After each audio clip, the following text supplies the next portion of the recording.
Aftercare is what separates the good from the great recruiters. It really can make all the difference to the placements you've just secured and the future relationship with your candidate and the client. It's important to make sure the client has organised a clear induction process for when the new candidate starts work. Making a good first impression with a clear induction plan is key. If the client has not prepared this, remind them this can cause immediate challenges within the role for the candidate.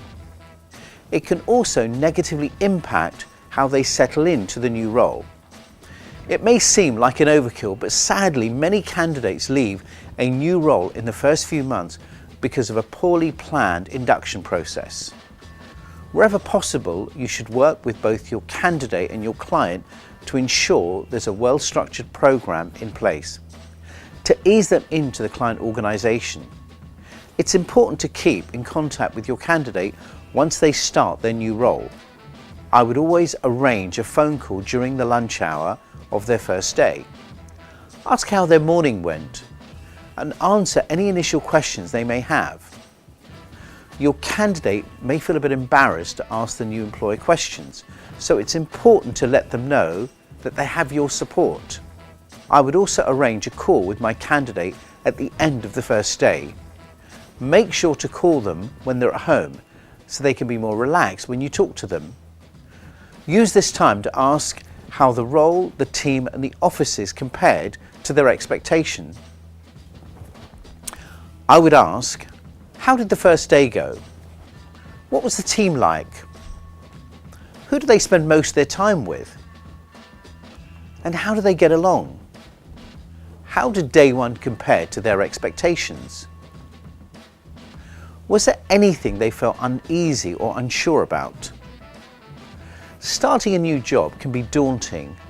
The more support your candidate has, the more open they'll be with you and the less intimidated they'll feel in their new position. I would end the call by telling the candidate they can contact you at any time, and you'll make sure you call them again on Friday to see how their first week went. You should also speak to the line manager during the first week. Ask them how the candidate is getting on, and again use this opportunity to iron out any potential issues. I would now set a reminder in my diary to contact the candidate at least once a month during the probation period. If you're up to date with how your candidate is getting on, you'll be able to ward off any problems or issues before they become too big to resolve.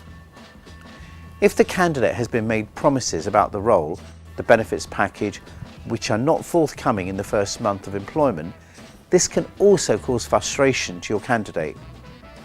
This is a red flag and cannot be ignored. You should always raise this with the client. There might be just a simple explanation for any delays, and this can help eradicate any doubts the candidate may have. Clients will be extremely grateful to you for flagging up these issues and helping them address them early on. This approach will develop your relationship further with your client and be a great help to them long term. The first 90 days in a new role are most sensitive.